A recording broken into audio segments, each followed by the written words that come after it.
warahmatullahi wabarakatuh. Perkenalkan, nama saya Siti Fadila, NIM 204232264, Prodi PGMI, kelas 6I. Baik, di sini saya ingin membuat video pembelajaran untuk menyelesaikan tugas akhir saya, tugas UAS, yaitu pada mata kuliah Telaah Kurikulum MI atau SD oleh dosen pengampu Ibu Rima Meslinta, SSI MPD. Baik, saya akan menampilkan video pembelajaran saya. Selamat menyaksikan.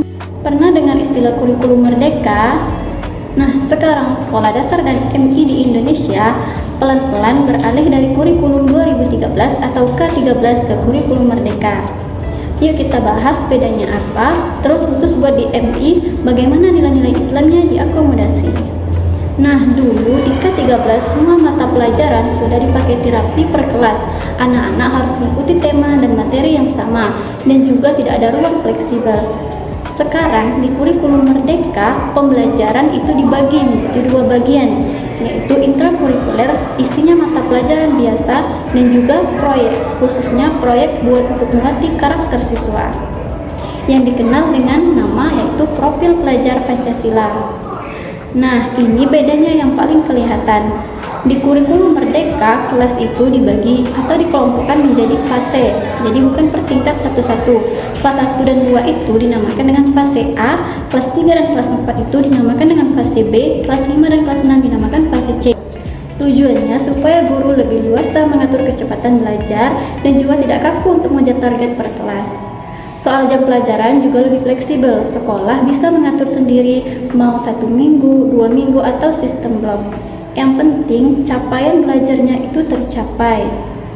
Dan juga sekarang ada mata pelajaran pilihan baru, namanya coding atau kecerdasan artifisial. Nah, ini sama sekali tidak ada di K13, jadi anak-anak udah mulai dikenali dengan teknologi dari jenjang dasar. Nah, ini menariknya kalau di madrasah itu tidak iya, karena di MI ada di bawah Kementerian Agama.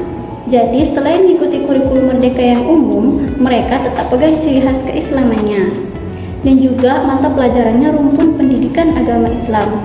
Tetap jadi identitas utama seperti Al-Quran hadis, akidah akhlak, fikih, dan sejarah kebudayaan Islam. Atau juga bahasa Arab. Bahkan sekarang ada konsep baru yaitu namanya P5RA, singkatan dari Profil Pelajar Pancasila dan Rahmatan lil Alamin. Jadi proyek penguatan karakter siswa di madrasah tidak cuma soal Pancasila saja, tapi dibungkus juga dengan nilai-nilai Islam yang rahmatan lil alamin, alias yang membawa kebaikan buat semua. Sekarang saya menjelaskan format modul ajar yang saya susun, sekaligus menunjukkan bagaimana capaian pembelajaran diturunkan menjadi alur tujuan pembelajaran, dan di mana letak pembelajaran berdiferensiasi serta asesmen autentiknya. Modul ajar yang saya bawa ini terdiri dari 3 komponen besar, yaitu ada informasi umum, komponen inti, dan bagian refleksi serta asesmen. Di bagian informasi umum tercantum identitas modul seperti penyusun, jenjang, kelas, dan materi yang dibahas, yaitu daerahku kebanggaanku untuk kelas 5 fase C. Dan ada juga kompetensi awal peserta didik, profil pelajar Pancasila yang ingin dicapai atau dikuatkan, serta sarana dan target peserta didik. Nah, sekarang masuk ke komponen inti. Disinilah letak capaian pembelajaran atau CP. Dalam modul saya menggunakan 1 CP saja, yaitu peserta didik mampu mengenal karakteristik daerah tempat tinggalnya berdasarkan kondisi lingkungan, geografis, budaya, dan potensi daerah, serta menunjukkan sikap bangga dan peduli dalam menjaga dan melestarikan daerahnya. Nah, CP ini sifatnya luas dan masih umum, karena memang itu gambaran capaian akhir yang ingin dituju dalam satu fase. Nah, dalam satu CP ini saya menurunkannya menjadi 3 ATP atau alur tujuan pembelajaran yang sifatnya lebih konkret dan bertahap. Akan baca ya modul yang saya tunjukkan di atas. 1 CP yang masih luas itu saya pecah menjadi 3 ATP yang lebih kecil dan bertahap. mulai dari mengidentifikasi, lalu menjelaskan, dan terakhir menyajikan. Ketiga ATP ini disusun secara berurutan dari yang paling sederhana sampai yang paling kompleks, supaya peserta didik bisa mencapai CP tersebut secara bertahap, bukan langsung secara utuh. Sekarang saya tunjukkan di mana letak pembelajaran berdiferensiasinya. Nah, ini ada di bagian kegiatan inti pembelajaran. Saya tunjukkan foto di mana letak pembelajaran diferensiasinya. Di sini ada di bagian kegiatan inti pembelajaran. Yang pertama yaitu diferensiasi konten.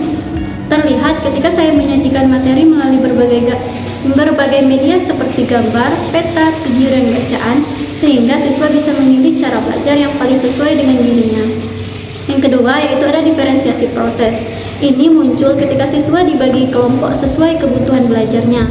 Ada yang dibantu dengan kartu gambar, dan ada juga yang menggunakan LKPD. Dan ada yang diberikan tantangan menganalisis lebih dalam. Dan ketiga yaitu ada diferensiasi produk. Dan terlihat saat siswa bebas memilih bentuk karya untuk menunjukkan pemahamannya, yaitu bisa berupa poster, peta konsep, tabel informasi, atau presentasi lisan. Untuk asesmen autentiknya, ini terlihat di bagian asesmen keterampilan, di mana siswa diminta membuat karya nyata tentang daerahnya, lalu mempresentasikannya di depan kelas. Penilaian ini autentik karena mengukur kemampuan siswa secara langsung lewat produk dan performa nyata. Jadi, bukan sekedar tes tertulis.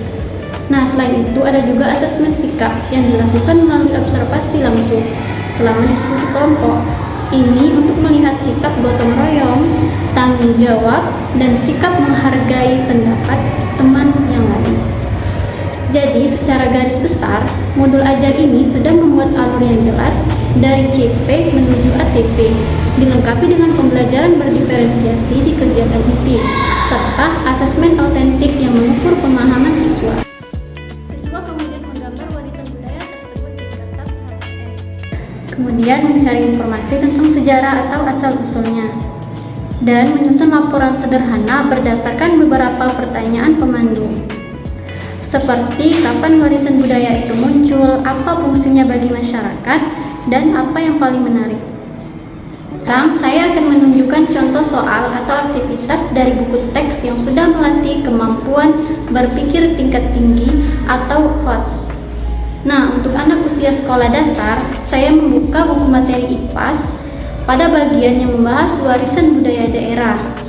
Di sini, saya menemukan satu aktivitas yang menurut saya sudah masuk kategori HOTS dengan cukup baik. Aktivitasnya seperti ini. Setelah siswa mengetahui berbagai warisan budaya yang ada di daerahnya, mereka diminta berkumpul dalam kelompok, lalu memilih satu warisan budaya. Saya menilai aktivitas ini sudah HOTS karena beberapa alasan.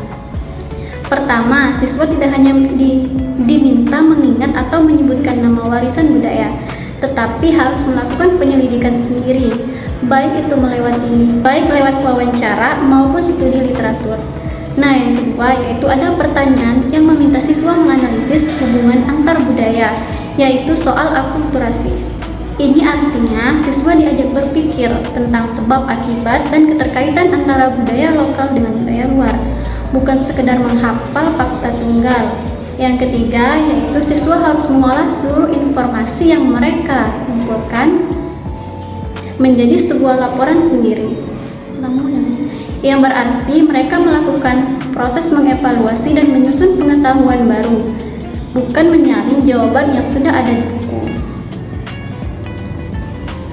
Jadi bisa disimpulkan, aktivitas ini sudah melatih siswa untuk berpikir di level menganalisis dan mencipta.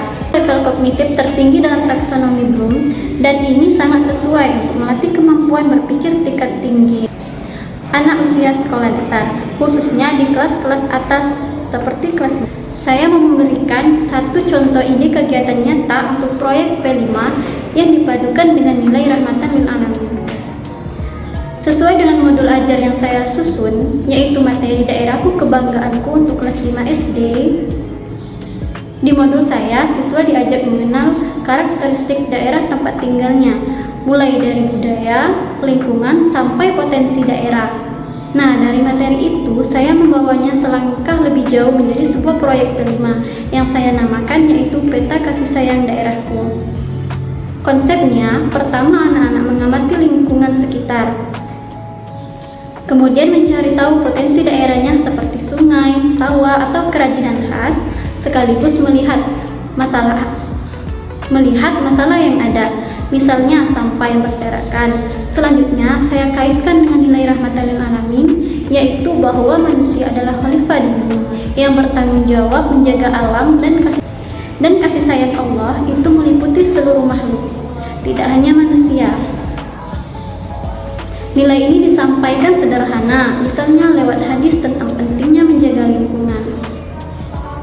Masuk ke bagian aksi nyatanya, anak-anak bisa menanam tanaman di sekolah, membuat tempat sampah dari barang bekas, atau bergotong royong membersihkan lingkungan yang ada di sekolah atau di sekitar mereka.